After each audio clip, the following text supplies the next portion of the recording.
परमात्मा पाप कर्म दंड को भी काट सकता है।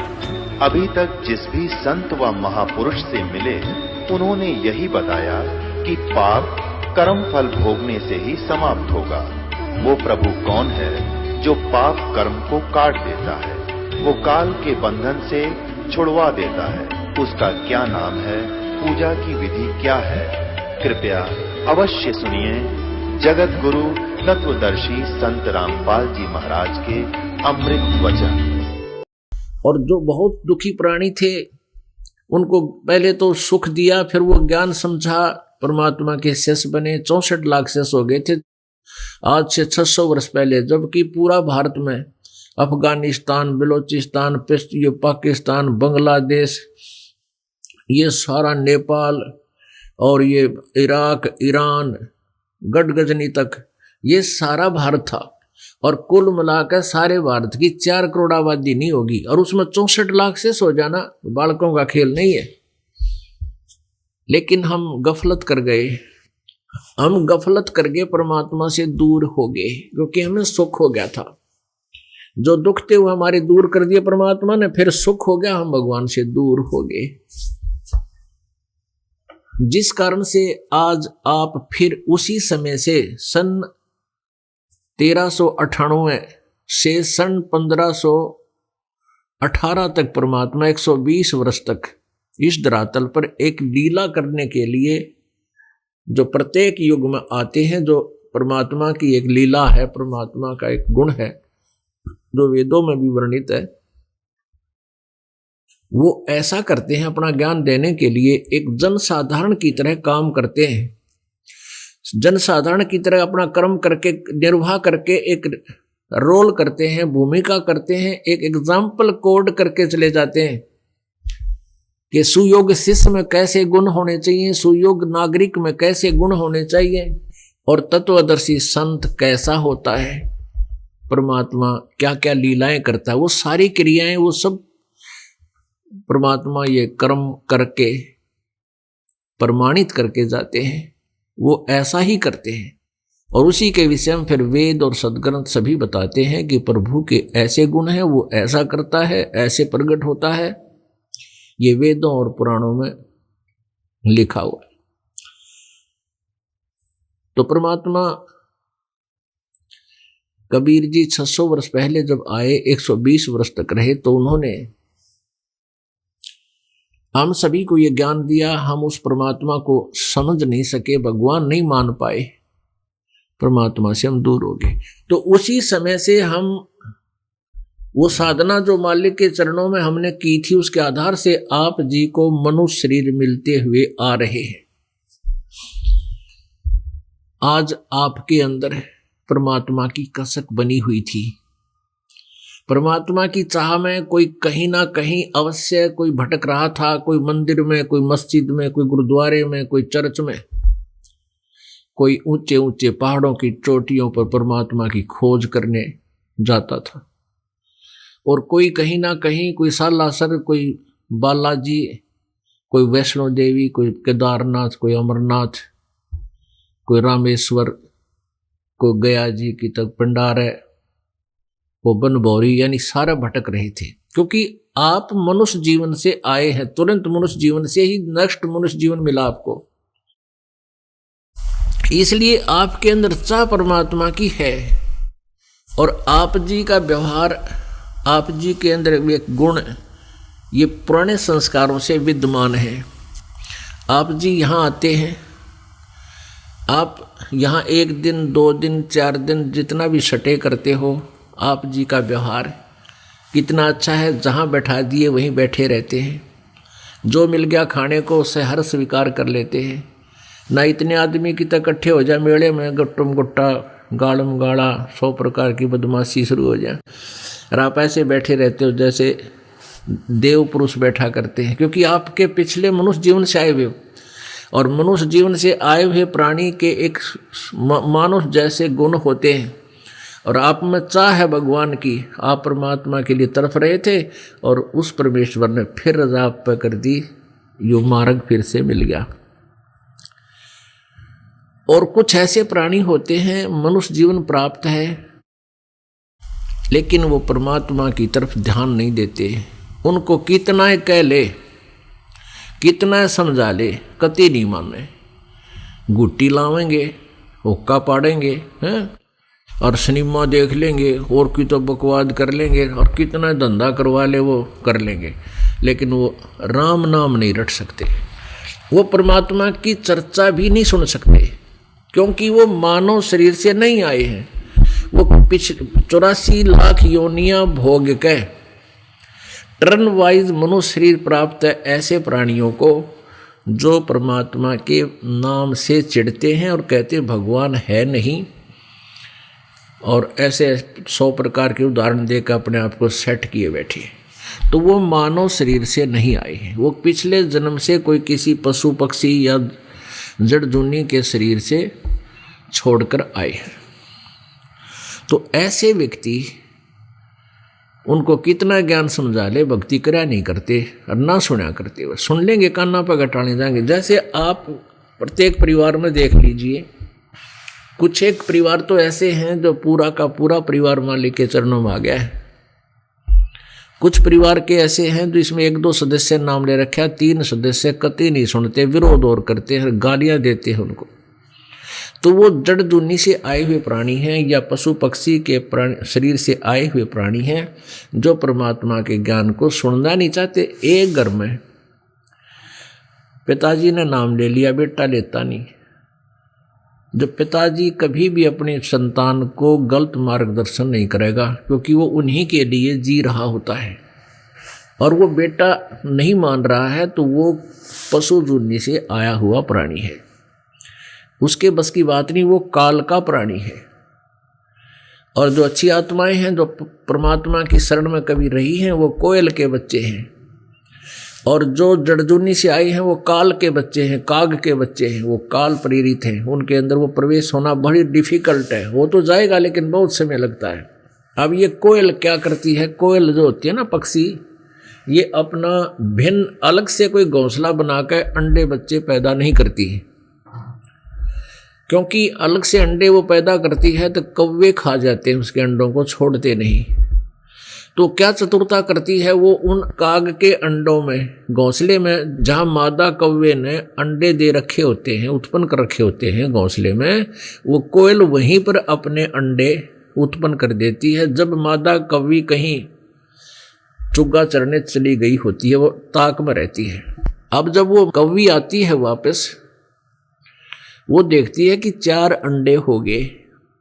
ये पहचान नहीं पाती तेरे कौन से हैं और दूसरे कौन से हैं। तो इस डर से कि कहीं मैं अपने अंडों को ही ना डाल दूं नीचे या खराब कर दूं, तो उन 4 को ही से लेती है, 4 को ही परवरिश कर देती है, 4 में से बच्चे निकाल देती है। और वो कोयल देखती रहती है कि मेरे बच्चे इसमें अंडे में हैं, बच्चे बन गए, उसकी दृष्टि रखती है।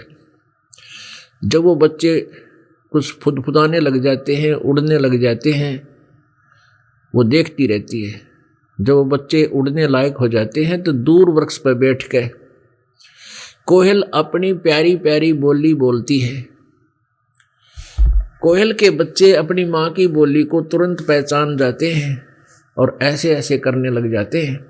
फिर वो बार बार बोलती है तो उड़कर उस कोयल की आवाज़ की तरफ वो उसके बच्चे उड़कर चल पड़ते हैं। कोयल क्या करती है, वहाँ से उड़कर चल पड़ती है और वो आवाज़ लगाती हुई चलती है। उसके बच्चे साथ साथ बहुत दूर निकल जाते हैं। कुछ देर तो वो कौवी उन बच्चों के पीछे उड़ती है, मेरे बच्चे गए, मेरे बच्चे गए। लेकिन वो बहुत दूर चले जाते हैं, वापस आ जाती है, कहीं दूसरे बच्चों को हानि ना हो जा, उनका पीछा छोड़ देती है। और जो कौवे वाले बच्चे होते हैं, काग वाले, वो नहीं परवाह करते, वो देखते भी नहीं उसकी बोली की तरफ। कोयल वालों ने अपनी माँ की बोली को पहचान लिया और उसके साथ चले गए। तो ऐसे ही वो प्राणी जो एक ही परिवार में 4-5 सदस्य हैं, जिनमें से 2-3 ने नाम ले लिया है, 2 नहीं ले रहे हैं, यही समझो काग और कोयल के, उन्होंने कभी किसी जन्म में भक्ति नहीं की। वो टर्न वाइज उन्होंने मनुष्य जीवन प्राप्त है। एक समय कागभूषण नाम के एक भक्त ने अपने मित्र गरुड़ को अपनी आत्मकथा सुनाई। क्या बताया? अब गरुड़ जी ने पूछा कागभूषण से कि हे कागभूषण, हे भूषण जी, आपने इतनी अच्छी साधना, ऐसी भक्ति, ऐसी उपलब्धि कैसे प्राप्त हुई? तब कागभूषण बताता है कि गुरुदेव, मेरी बहुत लंबी कहानी है, अब उसको याद करता हूं तो मेरे रोंगटे खड़े हो जाते हैं। मैं कितना नीच प्राणी था। क्या बताता है कि मेरे असंख्यों मनुष्य जीवन मैंने बर्बाद कर दिए, किसी जन्म में भक्ति नहीं बनी। कभी टर्न वाइज नंबर मनुष्य का आता था, ऐसे बकवादों में मैं खो देता था। इसी प्रकार 84 लाख योनियां भोगने के उपरांत परमात्मा के विधान अनुसार मुझे मानव जीवन प्राप्त हुआ। उस समय हम 4 बहन भाई थे, 2 भाई 2 बहन हमारे माता पिता थे। जब मैं सबसे बड़ा था, मेरी आयु 20 वर्ष की थी। उस समय उस क्षेत्र में बहुत अकाल गिर गया। मेरी आंखों के सामने हाहाकार करके मेरा भाई, मेरी बहनें, मेरे माता पिता भूख के मारे तड़प तड़प कर प्राण छोड़ गए। मैं शरीर में तगड़ा था, भूख को सहन कर ली मैं नहीं मर पाया। आसपास का क्षेत्र उजड़ गया कति। मैं उस क्षेत्र को छोड़कर अमंतका नगरी में आ गया और वहां पर अकाल नहीं था। पेट भर कर रोटी खाई, भोजन खाया। फिर सोचने लगा कि हे परमात्मा, ये क्या जीवन है? कल तक तो हम हंस खेल रहे थे, हमारा बड़ा पूरा परिवार था, और आज मैं अकेला रो रहा हूं। ना भाई है, ना बहन है, ना माँ, ना पिता। फिर मैंने एक मंदिर के अंदर एक पंडित जी भगवान शिव की कथा कर रहा था, सत्संग कर रहा था। मैं वहां चला गया। उस ब्राह्मण को मैंने अपने सारे दुख बताए, मेरे साथ के बीती। ब्राह्मण की आंखों में आंसू आ गए और कहा, बेटा, यह तो ऐसा ही विधान है, जन्म और मृत्यु ये सभी के साथ है, चिंता ना कर बेटा, होगी सो होगी। अब तू यहाँ मेरे साथ रह, मेरे बच्चे की तरह रह बेटा, और अपना भक्ति कर, भगवान की सत्संग सुना करे। अब उसने, कहते हैं, उस गुरुदेव के ब्राह्मण के पास मैं रहने लगा। वहाँ ही मैं भोजन करता, मंदिर की सफाई सफाई कर देता, भगत सत्संग सुनने आते थे। 6 महीने हो गए मैंने उसके साथ रहते, उस ब्राह्मण के साथ रोज कथा सुनूं। रोजाना वो कथा सुनावे, बेटा भक्ति करनी चाहिए, भक्ति बिना जीवन का कोई लाभ नहीं है। बहुत अच्छे अच्छे दृष्टांत दे देकर समझावे, लेकिन मेरे असर हो नहीं कि मैं नाम ले लूं। मुझे बार बार कहे, बेटा भक्ति कर ले, उपदेश दीक्षा लेनी चाहिए। तो वो कहता, मेरे मन में रुचि नहीं बने कि मैं उपदेश ले लूं, गुरु बना लूं, भक्ति कर लूं। कारण क्या है? तुलसी पिछले पाप से हरि चर्चा न भावे, जैसे जवर के बेगते भाई भूख विदा हो जावे। जैसे किसी को बुखार हो, मलेरिया हो गया हो, उसको भोजन अच्छा नहीं लगता, न तो रोटी अच्छी लगती है, काजू किशमिश, मनुखा दाग को भी कहता मुझे अच्छी नहीं लगती, कड़वी लगती है। सेब संतरे भी वो नहीं खा पाता क्योंकि उसको वो कड़वी लगती है। प्रतिदिन आहार करने वाला भोजन, रोटियां भी कड़वी लगती हैं। तो पुण्यात्माओं, ना रोटी कड़वी, ना मनुखा दाख कड़वी, ना सेब और संतरे कड़वे। बुखार ने, उस जवर ने उस व्यक्ति के शरीर की व्यवस्था इतनी कंडम कर दी कि मीठी वस्तु भी उसने कड़वी लग गए। इसी प्रकार पाप कर्मों के जवर के कारण पिछले जन्म जन्मांतर के पापों के दबाव से उस प्राणी को, जिसको परमात्मा की भक्ति और ज्ञान रूपी सत्संग रूपी मनुखा दाख कड़वी लगती है, तो उसके पाप कर्मों ने उसके अंतःकरण को इतना खराब कर दिया, वो मीठी वस्तु भी, मीठा पदार्थ भी कड़वा लग रहा है। अब उसका ट्रीटमेंट क्या है, उपचार क्या है कि जैसे मलेरिया हो जाता है, मलेरिया रोग को नाश करने के लिए कड़वी कुनीन खानी पड़ती है, ना रुचि हो तो भी खानी पड़ेंगी। उनके खाने से ही वो मलेरिया जवर समाप्त होगा और फिर पुनः उसको भूख लगेगी, स्वस्थ होगा। पुण्यात्माओं, यही तरीका है।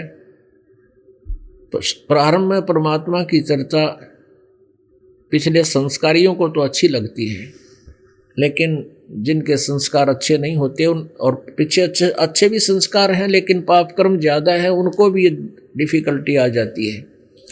तो उनके लिए तरीका बताया है कि परमात्मा की वाणी अच्छी ना लगे तो भी सुनता रहे, क्योंकि ये कानों के माध्यम से अंदर जाती है, अंदर जाकर कुनीन की तरह अपना कार्य करती है, अंदर के पापों को धो देती है। और कुछ दिनों के बाद आपको इतनी अच्छी लगेंगी ये कथाएं परमात्मा की, 200 400 1000 किलोमीटर जाकर आप सत्संग सुना करोगे, क्योंकि आपकी आत्मा स्वस्थ होगी। अब उसको भूख लग रही है। जब अस्वस्थ व्यक्ति स्वस्थ हो जाता है, जवर से वो जबर खत्म हो जाता है, फिर उसको ऐसी भूख लगती है नु डट के रोटी खाता है, सब्जी भी ना मिले सूखी रोटियां भी खा जाता है, क्योंकि वो स्वस्थ हो गया। तो पुण्यात्माओं, परमात्मा की कथा, परमात्मा की चर्चा उन्हीं पुण्यात्माओं को अच्छी लगती है जो जिनका अंतःकरण स्वस्थ हो चुका है। और जिनका स्वस्थ नहीं है तो उन्होंने भी सत्संग ही सुनना पड़ेगा। ये परमात्मा की वाणी आहार भी है और ये मेडिसिन का भी, दवाई का, औषधि का भी काम करती है। तो 6 महीने हो गए, कहता भूषण बता रहा है गुरु जी को कि मैंने 6 महीने हो गए, गुरु जी रोजाना कहे, मेरे तो प्यार भी करे है, वहीं मैं आहार करता हूँ, उसी के भंडारे में रह रहा हूँ, लेकिन नाम लेने की रुचि कति नहीं बनी। 6 महीने में जा करके मेरी रुचि बनी, मैंने उपदेश लिया। अब पुण्यात्माओं, इस काल ने कई तरह से हमें बना रखा है, व्यवस्थित कर रखा है। हम पहले तो भक्ति करना नहीं चाहते, भक्ति करने लगते हैं तो फिर हमारे अंदर एक और गुण है, मान अभिमान का अवगुण है ये, जिसके कारण हम भक्ति बर्बाद कर लेते हैं। अब काकभूषण ने क्या किया कि 6 महीने तक शिवजी भगवान की जो कथाएं गुरुजी सुनाया करते थे वह सुनता रहा, वह घोट ली, कंठस्थ याद कर ली। और उनकी अच्छी आवाज थी उस लड़के की, भूषण की, और युवा आयु उम्र थी। तो क्या हुआ, जो वहां श्रोता आते थे, जब गुरुजी कहीं स्नान करने चले जाते या कुछ घूमने फिरने चले जाते, कुछ श्रोता वहां बैठ जाते, तो वो कथा सुनाने लग जाता उनके अब्सेंस में। तो वो भगत जन कहने लगे, भाई कमाल कर दिया भूषण जी, आप तो गुरुजी से भी अच्छी कथा सुनाते हो, तो आपकी तो बहुत ही प्यारी आवाज है। उसके अभिमान घर कर गया और वो चौधरी पाक गया, अंडी पाक गया वो। फिर अब काकभूषण अपने सारे बताओ बीती हुई भूषण गुरु जी को कि एक दिन गुरु जी आए मंदिर में और मेरे पास कुछ चेले चपटे बैठे थे, मैं खड़ा नहीं हुआ, अभिमान का मारा, और बैठे बैठे प्रणाम कर दिया। अब गुरुजी ने ध्यान नहीं दिया इन बातों पे, वो तो जाकर अपने भगवान शिव जी के शिवलिंग बना रखा था, उसको वहां उनकी पूजा पाजा करने लग गया। और मैं बैठा रहा, बैठे बैठे दर्शन कर लिए। तो भगवान शिव जी ने ये बात खटकी, आकाशवाणी करी, अरे धुरत, तू अपने गुरु का भी सत्कार नहीं कर सकता पाप आत्मा, तुझे 1 लाख वर्ष नरक में डालूंगा। ये आकाशवाणी गुरुजी ने भी सुन ली, भूषण बता रहा है। अब पुण्यात्माओं कहते हैं बालक बहुत प्यारा माँ का, उससे बढ़कर शिष गुरुओं का। देखो पिताजी को अपना बेटा बेटी बहुत प्रिय होते हैं, लेकिन माता को माँ से भी, पिताजी से भी 100 गुना लगाव अधिक होता है। और माँ से भी ज्यादा प्रिय शिष्य होते हैं गुरु को, ये सत्कर मान लेना। क्योंकि जब तक बालक, जैसे एक परिवार के 2, 3, 4 बच्चे होते हैं, तो एक आधा बालक ये कह देता है कि माँ या पिताजी आप इसका ज्यादा भेदभाव करते हो, इसको ज्यादा प्यार करते हो। वो उसकी अपनी सोच होती है, लेकिन माता पिता के मन में किसी भी बेटा बेटी में कतई अंतर नहीं होता, क्योंकि वो जो माता पिता पद पर हैं वो समझते हैं इस बात को। ऐसे ही जो गुरु पद पर होते हैं उनको अपने शिष्य माँ से भी अधिक प्रिय होते हैं, क्योंकि वो परमात्मा से परिचित होते हैं और बच्चों के भविष्य से भी परिचित होते हैं। तो वो उनको बहुत प्यारे लगते हैं कि इनकी भक्ति बर्बाद ना हो जाए, इनका जीवन नष्ट ना हो जाए। मुश्किल से बात शरह चढ़ी है। तो उस ब्राह्मण ने कहा बेटा क्या गलती होगी, भगवान क्यों रुष्ट हो गए थे आपसे, आपको तो बहुत भयंकर श्राप दे दिया। हाथ जोड़कर खड़े हो गए, हे भगवान। गुरुजी प्रार्थना करते हैं, हे गुरुदेव, हे भगवान, बालक था, बोला बच्चा था, अभी नाम लिया था, इससे कोई गलती होगी हो तो माफ करो मेरे दाता, माफ करो मेरे दाता। काफी दिन तक आरती प्रार्थना करते रहे। तब आकाशवाणी हुई कि इसने बैठे बैठे दर्शन किए थे, इसने आदर सत्कार नहीं किया गुरुजी का। जब तू गुरुजी का ही सत्कार नहीं करेगा तो मेरे लोक में आकर मेरे साथ फिर यहाँ क्या तू व्यवहार करेगा। पुण्यात्माओं ये देखो, ये खेल का मैदान है। बच्चे चाहे किसी सत्र में खेलें, जैसे डिस्ट्रिक्ट लेवल पर बच्चे खेलते हैं तो नियम वही होते हैं उनके, और जो स्टेट लेवल पर गेम खेलते हैं तो उनके भी नियम वही होते हैं, और जो नेशनल स्तर पर, राष्ट्रीय स्तर पर खेलते हैं उनके भी नियम वही होते हैं। और इंटरनेशनल, अंतर्राष्ट्रीय स्टेट स्थिति में खेलते हैं तो उनके भी नियम वही होते हैं। तो ऐसे ही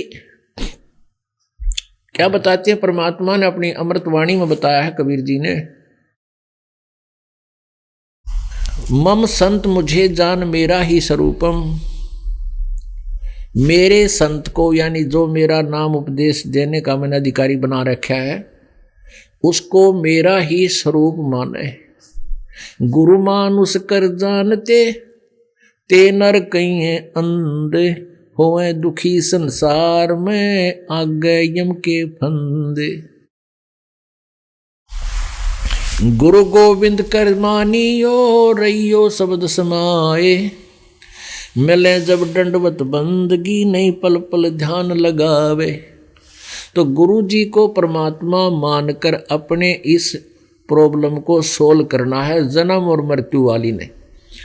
जैसे एक गणित में एक प्रश्न आता है, उसमें मूलधन ज्ञात करना होता है। उसके लिए सपोज करना पड़ता है, मान लो मूलधन 100 रुपये, और फिर वो 100 रुपये मूलधन मानने के बाद ही हम उस करोड़ों और अरबों के मूलधन को प्राप्त कर सकते हैं और अपना इक्वेशन, अपना ये प्रॉब्लम सोल्व कर सकते हैं। जब तक हम 100 रुपये मूलधन नहीं मानेंगे तो ओरिजिनल मूलधन को प्राप्त नहीं कर सकते। तो परमात्मा ने इसलिए बताया है कि आप जी, वो 100 रुपये है, वो मूलधन नहीं था, वो ओरिजिनल मूलधन नहीं है, लेकिन उसके बिना वो मूलधन मिल नहीं सकता। तो गुरु जी को आप जी ने भगवान सपोज करना पड़ेगा। आपने ये मान कर के ये गुरु जी नहीं, ये भगवान खड़े हैं। और पुण्यात्मा, जब आप भगवान के पास जाओगे तो आप जी कैसे व्यवहार करोगे, जो इस दास के साथ आप कर रहे हो। और वो व्यवहार भगवान को मान्य है या नहीं है, नहीं है तो वहां से रिजेक्ट हो जाओगे। और जो गुरु जी को आप परमात्मा रूप में मानकर और फिर उसके साथ जो बोलना चलना व्यवहार करना, निष्कपट भाव से बातें करना और उसके अंदर एक विशेष कसक बना कर रखना, तो यही एज इट इज भगवान से आप क्या होगा। तो यहाँ से जब जाओगे, जैसे आदमी दिन में रिहर्सल करता है, बातें करता है, ऐसी सपने में आएंगी। तो वो स्वप्न में तो प्रैक्टिकल जो आप कर रहे हैं वही आपके स्वप्न में आती। तो ऐसे ही जब यहाँ शरीर छोड़कर जाओगे तो इस दास के रूप में परमात्मा आपकी परीक्षा लेने के लिए वहां खड़ा होगा।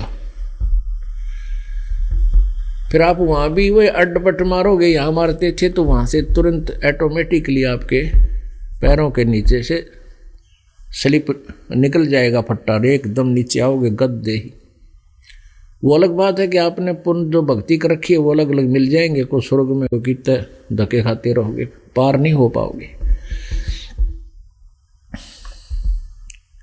तो इसलिए हमने गुरुजी के साथ वो डीलिंग करनी चाहिए जो भगवान के साथ किया करते हैं, तब आप सफल होगे। तो यहाँ काकभूषण से आकाशवाणी में भगवान शिव ने कहा कि तूने अपने गुरुजी का सत्कार नहीं किया, तू अंडी पाक गया, बैठा बैठा प्रणाम कर लिए तूने। तो जब तू गुरुजी के का सत्कार नहीं कर सकता तो मेरा केक रहता ने फूकूंगा, मारा गाड़ूंगा।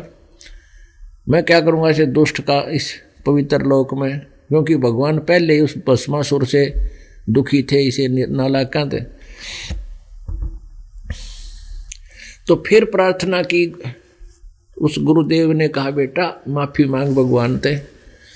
और काफी दिन तक कहता भूषण के मैं और गुरुजी प्रार्थना करते रहे, आकाशवाणी की कि नालायक तेरे गुरुजी की अर्जी मैंने स्वीकार कर ली है, तुझे रहना तो पड़ेगा। जब तू यहाँ से शरीर छोड़कर जाएगा तुझे नरक में तो रहना पड़ेगा। अब जो मैंने कह दिया सो कह दिया, 1 लाख वर्ष तू नरक भोगेगा, लेकिन नरक में तुझे यम के दूत दुखी नहीं करेंगे, ये मैं आदेश दे दूंगा। अपने आत्माओं देखो, जैसे किसी की जेल होगी और वो मंत्री का मित्र है, मंत्री का रिश्तेदार है, वो जेल में तो उसने रहना ही पड़ेगा, लेकिन वहाँ के वो जेलर और कर्मचारी उसको कह कुछ नहीं सकते, वहाँ बटेऊ की तरह रहेगा, मेहमान की तरह रखा जाएगा, लेकिन रहना पड़ेगा जेल में जब तक उसकी सजा बरकरार वो है, निर्धारित है। तो इसी प्रकार उसने शिव जी ने उसको इतनी राहत तो दे दी कि नरक में तने यम के दूत दुखी नहीं करेंगे। वो आदेश मंत्री हैं, क्योंकि ये मंत्री है, उन्हें दे दिया। कहते हैं मैं 1 लाख वर्ष जेल में रहा, वहाँ नरक में रहा, लेकिन यम के दूतों ने मुझे सताया नहीं। गुरु जी की प्रार्थना पर, भगवान शिव जी के कृपा से। उसके बाद कहते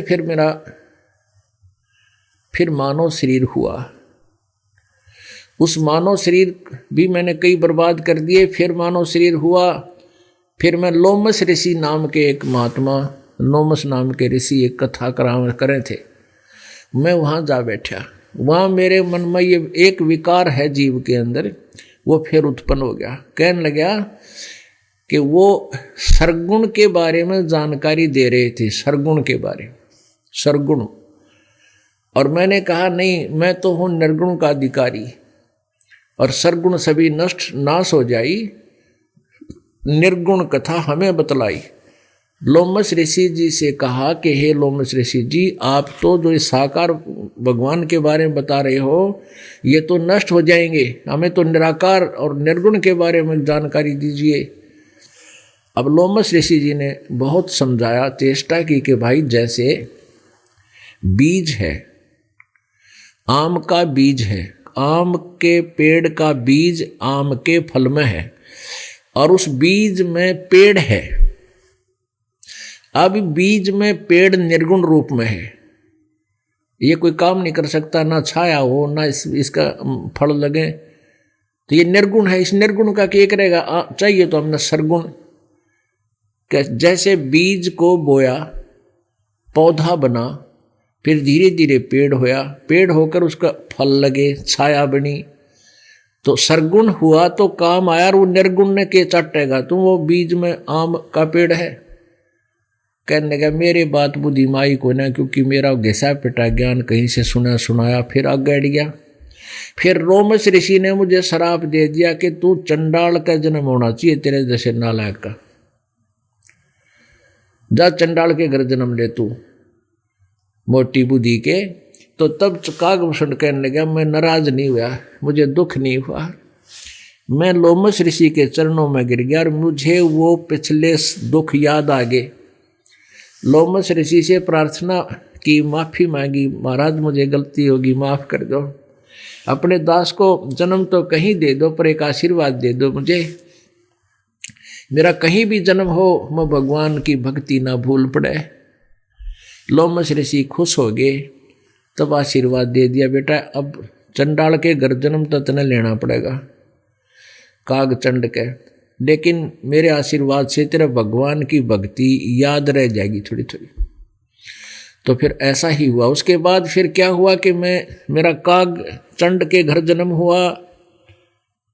ये ब्रह्मा की पत्नी जो ब्रह्माणी है, इनके ये हंस इनका एक वाहन है, तो उनकी हंसनी जो है वो रुत पर आई, उसको कागचंड के द्वारा जा करके वो नए कराई। तो कहते उसके बाद मेरा जन्म हुआ, उनके संयोग से कागचंड के और हंसनी से मेरा जन्म हुआ। और फिर नीचे का शरीर तो मनुष्य जैसा है लेकिन मुंह कौवे जैसी है, ऊपर का शरीर कौवे का है, बाकी शरीर मनुष्य जैसा है कागभूषण का। कहने लगे फिर मैं उसके बाद मुझे जोगजीत नाम के संत मिले, परमात्मा कबीर परमेश्वर जी चारों युगों में आते हैं, प्रत्येक युग में एक एक नाम उनका सुप्रसिद्ध होता है। जैसे सतयुग में सतसुकृत ऋषि नाम से, त्रेता में मुनिंदर ऋषि नाम से, द्वापर में करुणा में ऋषि नाम से और कलयुग में कबीर परमेश्वर नाम से वो परमात्मा सुप्रसिद्ध हुए। लेकिन अन्य रूप बनाकर भी वो प्रकट होते रहते हैं और उस समय भी वो ज्ञान प्रचार और समझाते रहते हैं। तो ऐसे वो परमात्मा जोगजीत नाम से सतयुग में आए हुए थे और उससे फिर कहते हैं मैंने उनका ज्ञान विचार सुना, उनसे काफ़ी देर तक डिस्कस की, फिर उन्होंने जो सृष्टि रचना मुझे सुनाई, उसके बाद मेरी होश हवास उड़ गई, चरण पकड़ दिए प्रभु, ऐसी ज्ञान तो किसी ने आज तक सुनाया नहीं। और उनसे मैंने दीक्षा ली, तब मेरी ये स्थिति आई है, तब मैं ऐसी मेरी भक्ति बनी है और मेरी लंबी आयु होगी। तो पुण्यात्माओं कहाँ से बीज पड़ा उसकी भक्ति का? पहले तो कहते असंग जन्म चले गए, मैंने याद भी कौन किया परमात्मा। फिर स्टार्ट कहाँ से हुई, फिर गलती बन गई, फिर नरक भी हो गया, फिर जन्म हुआ, फिर बकवाद कर दी है, और फिर धीरे धीरे आखिर में रोग कहाँ कटा?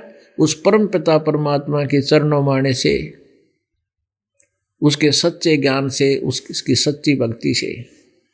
अब आपको उस परमात्मा की अमर वाणी में ये ज्ञान सुनाते हैं। अमर वाणी सुनाते हैं आपको। बुझे गरुड़ भूषण बियाना, मोह से भेद कहो विधि नाना। वचन सुशील दृष्टि अनुरागा, देवतों की देह द्वार मुख कागा। कलंगी तीन शीस पर साजय, शब्द कुलाहल हर्ष निवाजय। मधुकर बैन सुनत हो शांति, कहो भूषणिया की उत्पाती। श्रवण सुर सुमरत वचन उमेदा, दाम रसायन सब तन भेदा। बचन सुनत सुख होत आनंदा, भेद कहो निज परमानंदा। कमल कपोल मधुर बन तेरे, सुनते शब्द कटे पाप मेरे। आज अनादि कथा विस्तारा, मोको भेद कहो तत्सारा। परम भेद कहो बहुभांति, मिटे हमारे मन की कांति। कौन देश को नगर निदाना, कहो भूषण आदि परमाणा। कौन पिता को जननी जाम्या, कौन कुली कौन वंश बखाना। अरवन वर्ण कला परवेसा, तुमरी महिमा कर है शेषा। जल स्वरूप कुछ तरंग न तेजम, इंद्री जीत चढ़े मन से जम। ब्रह्म निरूपण निर्गुण भेखा, कहो भूषण मोय आद संदेशा। चंद्र का तेज सूरज की किरणा, जासे अधिका तुमरा वर्णा। कौन कलागत रूप स्वरूपा, तिमर मेट उजियारा धूपा। सुनो भूषण तुम अकल अनूपा, भेद कहो परमानंद जू का। कह भूषण तुम सुनो खगेसा, तो से भेद कहूँ परवेशा। अब गरुड़ जी ने पूछा कि आपके पास बैठने से मुझे ऐसी शांति आती है, मैंने कहीं नहीं देखा। और आपका ऐसा चेहरा है, आपके दर्शन से ही आनंद होता है। आपने ऐसी उपलब्धि कैसे हुई, ये पूरी विस्तार से मुझे बताने का कष्ट करें। अब काकभूषण कहता, कह भूषण तुम सुनो खगेसा, तो से भेद कहूँ परवेशा। अपने आत्मा परमात्मा कबीर जी अपनी प्यारी आत्मा गरीबदास साहिब जी छुड़ानी वाले जिला झज्जर हरियाणा वाले को मिले। उनको ये ज्ञान दिया जो स्वयं 600 वर्ष पहले बताया करते थे। और इनको हम अविद्वान कहा करते थे, ये अनाड़ी लोग, ये अनाड़ी ऋषि, मैं ऋषि ब्राह्मण, कि वो क्या जाने भाषा के बारे में, संस्कृत के बारे में। अब देखिए भाषा का कैसा रोग सा काट रखा, कितनी अच्छी तरह भाषा बोल रखी है। कह भूषण तुम सुनो खगेसा, तो से भेद कहूँ परवेशा। खगेश, अब यह खगेश भाषा संस्कृत की है। खग माने पक्षी, खगेश पक्षियों के राजा, पक्षियों के स्वामी खगेश। गरुड़ जी को काकभूषण कह रहे हैं कि सुनो खगेशा, हे पक्षीराज, अब मैं जो बता रहा हूं उसको सुनो। कह भूषण तुम सुनो खगेसा, तो से भेद कहूँ परवेशा। शंख कल्प जुग गए बिहाई, पूर्व जन्म की कथा सुनाई। कहते मेरे शंखों कल्प बीत गए या धक्के खाते न, और बहुत से जन्म बर्बाद हो गए, पूर्व जन्म की मैं कथा सुनाता हूँ। शंख कल्प जुग हो गए, जामन मरण जिहान। जन्म मरण में इस संसार में शंखों जन्म बीत गए। जन्म पूर्व ला तुझे कहूँ, सुनो खगेश सुजानी। सुनो गुरुड़ मेरा आज संदेशा, भिन्न भिन्न भेद कहो खगेशा। शंख जन्म पूरब पैमाला, गए जो मिथ्या नहीं संभाला। कहते मेरे मनुष्य जीवन, शंखों मनुष्य जीवन बर्बाद चले गए, उनमें भक्ति स्टार्ट नहीं हुई, प्रारंभ नहीं कर पाया। शंख जन्म पूरब पैमाला, गए जो मिथ्या नहीं संभाला।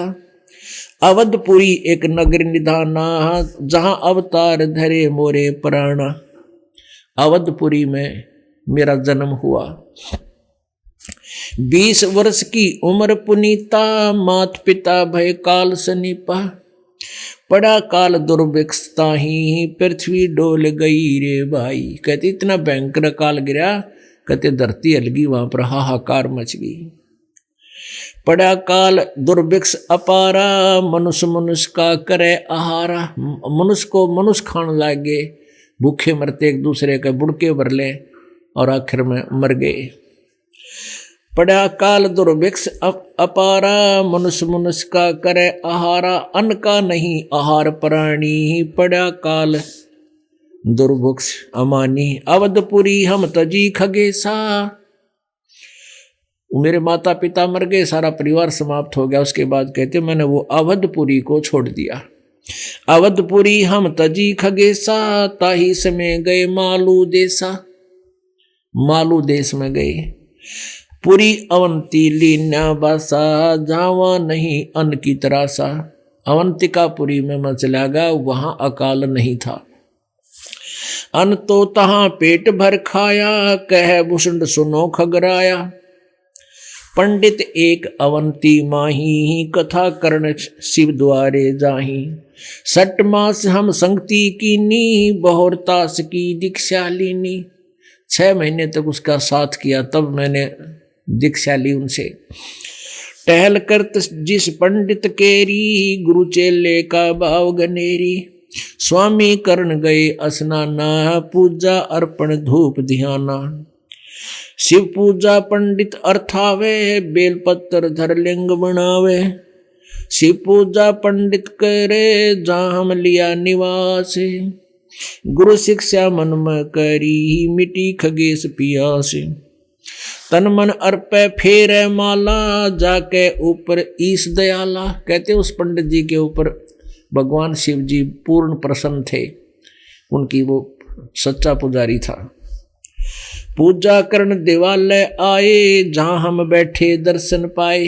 कहते हैं जब वो मंदिर में आए एक दिन पूजा करने, तो मैं बैठे बैठे ने उनके दर्शन कर लिए। पूजा करण देवालय आए, देवालय यानी मंदिर में आए, जहाँ हम बैठे दर्शन पाए। जहाँ शिव को मोह दिया सरापा, लाख वर्ष तुम जमपुर रखा। तहाँ शिव जी ने इस बात पर मेरे को श्राप दे दिया, लाख वर्ष तक जमपुरी यानी नरक में रखने का। पंडित सुना बचन शिव केरा, ओठ चरण लिए कीन गुरु केरा। पंडित शिव का ध्यान लगाया, कल्प करी बालक बोराया। रे धर बालक तू शिव का ध्याना, ताते बख्शे तेरे प्राणा। चार पहर पंडित को बीते, बहुर आवाज हुई मन चीते। चार पहर तक ब्राह्मण पंडित जी गुरु जी अपने शिष्य का अपराध क्षमा कराने के लिए प्रार्थना करते रहे।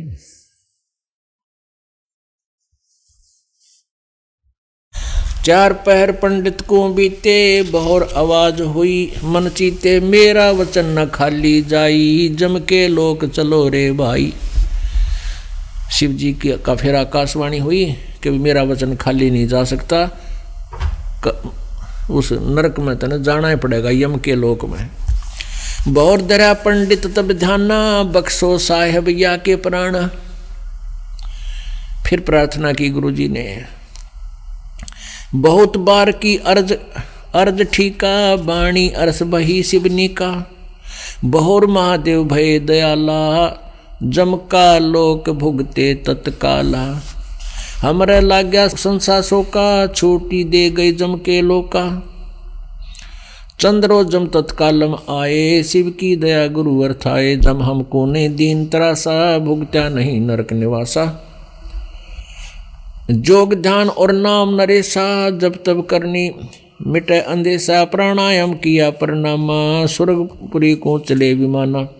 कहते वहाँ से फिर मेरा जो हो गया, फिर मैं कुछ दिन स्वर्ग रहा, उसके बाद में 84 लाख योनियाँ भोगता रहा। फिर कभी लोमस ऋषि एक कथा कर रहे थे, वहाँ चला गया। लोमस ऋषि जहाँ कथा कराई, जहाँ हम प्रसंग पूछा जाई, वहाँ मैंने प्रश्न कर दिया। एक विषय के ऊपर मैंने जानकारी चाहिए। सरगुण कथा होत तिस बारी, हम तो निर्गुण के अधिकारी। सरगुण अर्थ हो में गौराया, लोमस ऋषि प्रसंग बतलाया। बहुर संबोध किया, तिस बेरा बैठे जाए निकट हम नेरा। कहते हैं बार बार फिर संवाद किया उनसे, उसके पीछे बैठा था श्रोताओं के। मैं आगे जाके लोमस ऋषि के पास बैठ गया। गुरु जी को भूषण जी बता रहे, सरगुण कथा बिना क्या गावे, निर्गुण पद नजरों नहीं आवे। जद जा बोले काग बुसुंडा, दर्श्या अद्भुत रूप अखंडा।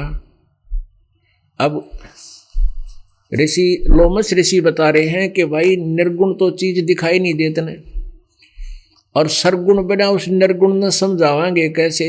जैसे आम के किसी भी पेड़ के या पौधे के बीज को ले करके उसको समझाने के लिए बताना पड़ेगा कि इस बीज में ये सामने पेड़ है, ऐसे पेड़ है, ऐसा पेड़ इसके अंदर निर्गुण रूप में है।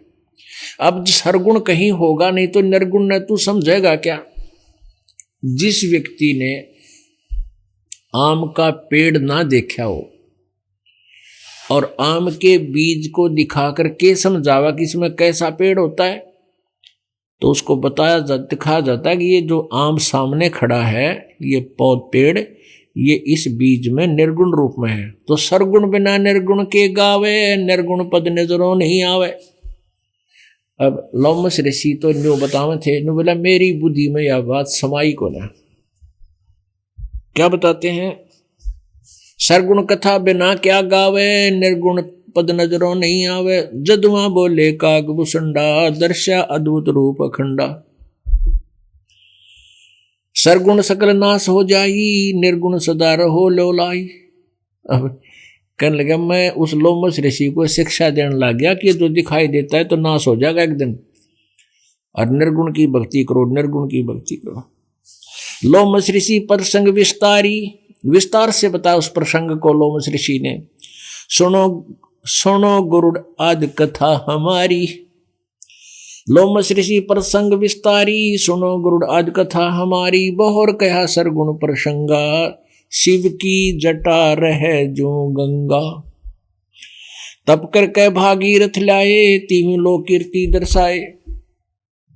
पुणात्माओं, ये तत्व ज्ञान है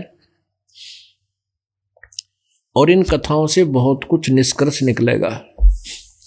अब सरगुण निर्गुण, निर्गुण बताते थे, निराकार है भगवान, निराकार है। अरे निराकार तो हमने ना दिखता इसलिए है, जिन जो साधनाएं हमने की वो उनसे भगवान मिला नहीं। जैसे कितना अच्छा उदाहरण दे रहे हैं कि बीज में वृक्ष है, और जब तक इसको बीजेंगे नहीं तो बीज में वृक्ष हमें दिखेगा कैसे।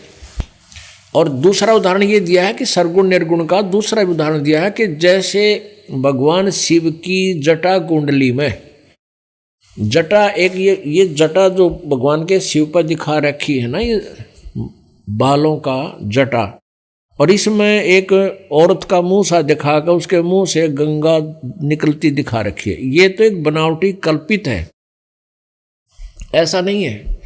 भगवान शिव के लोक में एक जटा कुंडली, एक डैम है, बहुत बड़ा सरोवर, बहुत बड़ा। यो प्रत्येक लोक के अंदर, जैसे शिव के लोक में, विष्णु के लोक में, ब्रह्मा जी के लोक में, सबके लोक में बड़े बड़े सरोवर होते हैं। तो शिव जी के लोक में एक बहुत बड़ा डैम है, उसका नाम जटा कुंडली है, उसका नाम जटा कुंडली डैम है। तो वो सतलोक से गंगा आई थी और उसके बाद वो जटा कुंडली डैम में 6 महीने तक रही। मतलब 6 महीने में वो जटा कुंडली जो डैम था, वो सरोवर था, वो भरा। उससे भरकर फिर वो ऊपर आई। उसी समय भागीरथ जी तप कर रहे थे गंगा को नीचे लाने के लिए। उन्होंने कहा ना, गंगा ने आना था और भागीरथ ने जस पाना था। ये सारी कहानी अब समझ में आओगी। अब यहां क्या बता रहे हैं? शिव की जटा रहे जो गंगा, बहुर कया सरगुण प्रसंगा। शिव की जटा रहे जो गंगा, तब कर कह भागीरथ लाए, तीहू लोक कीर्ति दर्शाए। गुप्त वस्तु प्रगट दिखलाई, निर्गुण सरगुण समझो बाई। कि या गंगा हमने ना दिखी थी, हमारे लिए अवेलेबल पृथ्वी पर नहीं थी। भागीरथ ने तप किया और उस तप करके उस निर्गुण जो हमें नहीं उपलब्ध थी, वो थी वहाँ पर मौजूद, साकार में थी। और वहाँ से ये गंगा नीचे गिरती है, तो वहाँ से नीचे गिरने से ये वाष्प रूप बन जाती है, वाष्प। और फिर यहाँ इस पर हिमालय के ऊपर आकर के ये बर्फ रूप धारण कर लेती है, और फिर वहाँ से जल बनकर ऐसे निकलती। तो बीच से ये आती नजर नहीं आती आम व्यक्ति को, ये दीप दृष्टि से देखी जाती है। और ये गंगा सतलोक से आई है, काल के लोक का ये अमृत नहीं है। पुण्यात्माओं, अब ये बातें याद रखने की हैं कि ये तत्व ज्ञान है, इसमें सब निर्णय होगा। जो अभी तक हम खिचड़ी ज्ञान बनाए बैठे थे, किसी का सिर पैर हमारे पास नहीं था, अब ये सारा सुलझ जाएगा। कहते 9 मण सूत उलझिया, ऋषि रहे जख मारे। सतगुरु ऐसा सुलझा दे, भाई उलझे न दूजी बारे। इन काल ने और काल के दूतों ने, इन झूठे गुरु ऋषि में ऋषियों ने आध्यात्मिक ज्ञान को ऐसा उलझा दिया जैसे 9 मण यानी 360 किलो सूत, ये धागे होते थे पहले, कच्चा सूत काटते थे, वो 1 किलो उड़ जावा ना सुड़ जा सारे दिन में। जब न खींचे तो टूट जा तो गांठ पड़ा तो फिर वो कपड़ा नहीं बन सकता, वो व्यर्थ होया। उसको बड़े प्यार से सुलझाना पड़ता था। तो 1 किलो उलझे हुए सूत ने सुलझाने में सारा दिन लग जाता था दुल्हे का। परमात्मा कहते हैं, ये कबीर परमेश्वर जी कहते हैं कि तुम ये इन अज्ञानियों ने ये आध्यात्मिक ज्ञान रूपी सूत 9 मन उलझा दिया। और कहते सतगुरु ऐसा 9 मन सूत उलझाइया और ऋषि रहे झकमार, और सतगुरु ऐसा सुलझा दे उलझे ना दूजी बार। तब ये ऐसा सुलझ जाएगा कबीर परमेश्वर जी की कृपा से, गुरु जी की दया से, इस दास पर रजा करी भगवान ने, तो ये ऐसा सुलझ जाएगा आध्यात्मिक ज्ञान, फिर नहीं उलझेगा इस कलयुग में। जो भक्ति करो चाहे ना करो, कोई ज्ञान में कमी नहीं रहेगी। तो एक सैंपल है ये गंगा उस सतलोक से आई हुई। इसके गंगा के जल को कितने दिन रख दो खराब नहीं होता। क्यों? ये कहाँ से आ गई? इस पृथ्वी पर ही चल रहा है, तो ये कहाँ से आई? हमारी बुद्धि यहाँ तक थी, शिव जी की जटा में तो निकली, फू जो खा रखी नो एक औरत, अरे फूटे भाग मारे। भगवान शिव जी का एक डैम है, और वो सतलोक से जब आई तो 6 महीना में वह भरी थी। वो भर के फिर ओवरफ्लो होना शुरू हो गया। उसी में भागीरथ तप कर रहा था पहले से ही। तो जब ये ऊपर तो पड़न लगी फालतू होगा, जो भगवान शिव ने कह दी तथास्तु, ले भाई गंगा आ जाएगी। तो ये तो चलती का टोर मारनी है, चलती का टोर मारने वाले। तो ये सतलोक से आई थी शिव फिर शिव के धाम में, शिव के धाम को डैम भर गया 6 महीना, फिर आगे चल पड़ी। अब वो पीछे से चल ही रही है, और वो वहाँ से ओवरफ्लो भी हो ही रहा है। और यहाँ अब ये इस प्रकार ये गंगा आपको उपलब्ध है। लेकिन इस गंगा के पानी से मोक्ष नहीं है। तो ऐसे ऐसे अमृत पदार्थ हैं सतलोक के अंदर, ये सैंपल है वहाँ का। अब क्या बताते हैं गरुड़, यानी कबीर परमात्मा ज्ञान दे रहे हैं इनको सिर्फ कागभूषण और लोमस ऋषि के माध्यम से। बहुर कहा सरगुण प्रसंगा, शिव की जटा रहे जो गंगा, तब कर के भागीरथ ल्याए, तिहु लोक कीर्ति दर्शाए। गुप्त वस्तु प्रगट दिखलाई, निर्गुण सुरगुण समझो भाई। और तोड़ कर दिया कि निराकार और साकार समझ लो, निर्गुण और सरगुण।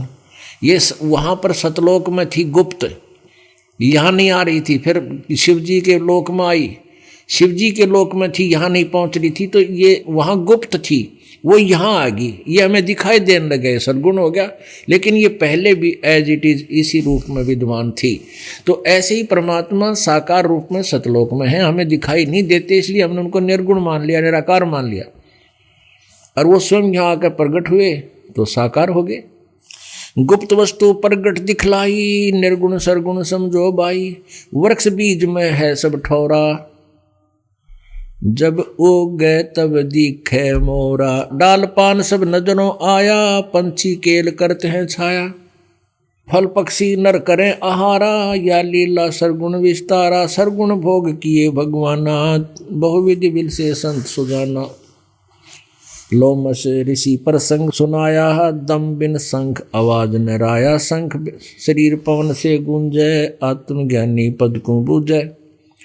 अब ये बताया कि जैसे वृक्ष बीज में है सब ठौरा, प्रत्येक बीज में वृक्ष है, लेकिन वो उगेगा जब दिखाई देगा, फिर उसका फल लगेंगे, पक्षी भी खाओगे, मनुष्य भी खाएंगे, छाया भी होगी, यानी वो लाभदायक हुआ। सरगुण बिना निर्गुण किस कामा, निर्गुण बिना ना सरगुण धामा। बर्तन बिना वस्तु का पावे, वस्तु हो तो बर्तन आवे। कह लोमस ऋषि सुनो भूषंडा, जीवन पुष्ट हो तो बिन अंडा। अंड बिना तो पिंड ना होई, पिंड अंड का साक्षी सोई। पुण्यात्मा, अब सरगुण निर्गुण के बारे में जानकारी देते हुए लोमस ऋषि ने बहुत कुछ समझाया। कागभूषण जी कहते हैं मेरे पल्ले पड़ी नहीं, फिर लोमस ऋषि ने मुझे श्राप दे दिया। आगे क्या बताते हैं? जोगजीत मिला गुरु पूरा, पूर्ण ब्रह्म का सकल जहूरा। फिर उसके बाद मुझे श्राप दे दिया। फिर चंड के घर मेरा जन्म हुआ। उसके बाद जोग जीत मिला गुरु पूरा, पूर्ण ब्रह्म का सकल जहूरा। मोको नाम दान उन दीना, ताते अभय पद में चीना। कहते हैं जो आज मुझे उपलब्धि हुई है ना लोमस ऋषि से मेरी बात बनी, क्योंकि वो निर्गुण सुरगुण तो बता दिया पर उसके पास मंत्र ठीक नहीं था। फिर मुझे जोग जीत नाम के एक पूरे गुरु मिले, उन्होंने मेरा सारा संशय निवारण किया, जिससे मुझे ये अभय पद मिला। अपने आत्माओं, ये पुराणों की जो कथाएं थी इनसे हमने अब निष्कर्ष निकालना है। जैसे भगवान शिव जो हैं ये भी नासवान हैं,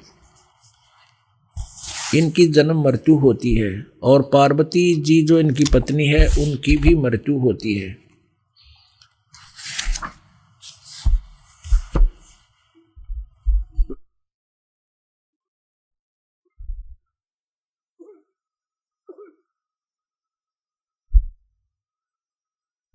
अब ये बात आम व्यक्ति का खटक जाती है कि शिवजी और ब्रह्मा विष्णु महेश ये तीनों नासवान हैं, इनकी जन्म मृत्यु होती है और ये भी 184 योनियों में जाते हैं, पर इनकी आयु बहुत लंबी चौड़ी होती है। अब ये बात विशेषकर हिंदू समाज के गले नहीं उतरती, इसके लिए थोड़ा सा इसको ना सुगर कोटेड करना पड़ता है, एक प्रमाण देना पड़ेगा, ताकि पुण्यात्मा जो पहली बार सुने विद का नहीं आसानी से स्वीकार कर ले। देखिएगा ये श्रीमद् देवी भागवत अर्थात देवी पुराण में एक प्रमाण दिखाते हैं। ये है देवी भागवत, श्रीमद् देवी भागवत, गीता प्रेस गोरखपुर से प्रकाशित है। ये प्रकाशक हैं हनुमान प्रसाद पोदार और चिमन लाल गोस्वामी।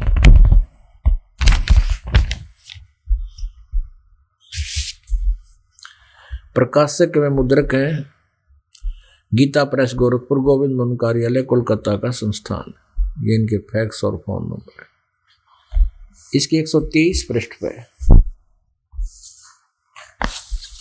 ये 123 पृष्ठ पे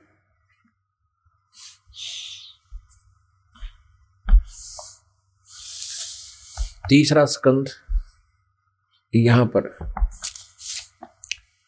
भगवान विष्णु जी अपनी माता दुर्गा की महिमा कर रहे हैं। तुम शुद्ध स्वरूपा हो, यह संसार तुम्ही से उद्भासित हो रहा है। मैं ब्रह्मा और शंकर हम सभी तुम्हारी कृपा से विद्यमान हैं। हमारा आविर्भाव अर्थात जन्म, तिरोभाव अर्थात मृत्यु हुआ करता है। हमारा तो जन्म और मृत्यु होता है। इसे सिद्ध है कि ये जन्म और मृत्यु होता है, ये अविनाशी नहीं है, खुद स्वीकार करते हैं। केवल तुम ही नित्य हो, जगत जननी हो, प्रकृति और सनातनी देवी हो। भगवान शंकर बोले, देवी यदि महाभाग विष्णु तुम्हीं से प्रकट हुए हैं तो उनके बाद उत्पन्न होने वाले ब्रह्मा भी तुम्हारे बालक हुए। फिर मैं तुमगुणी लीला करने वाला शंकर क्या तुम्हारी संतान नहीं हुआ, अर्थात मुझे भी उत्पन्न करने वाली तुम ही हो शिवे। संपूर्ण संसार की सृष्टि करने में तुम बड़ी चतुर हो। इस संसार की सृष्टि, स्थिति और संहार में तुम्हारे गुण सदा समर्थ है। उन्हीं तीनों गुणों से उत्पन्न हम ब्रह्मा, विष्णु एवं शंकर नियमानुसार कार्य में तत्पर रहते हैं।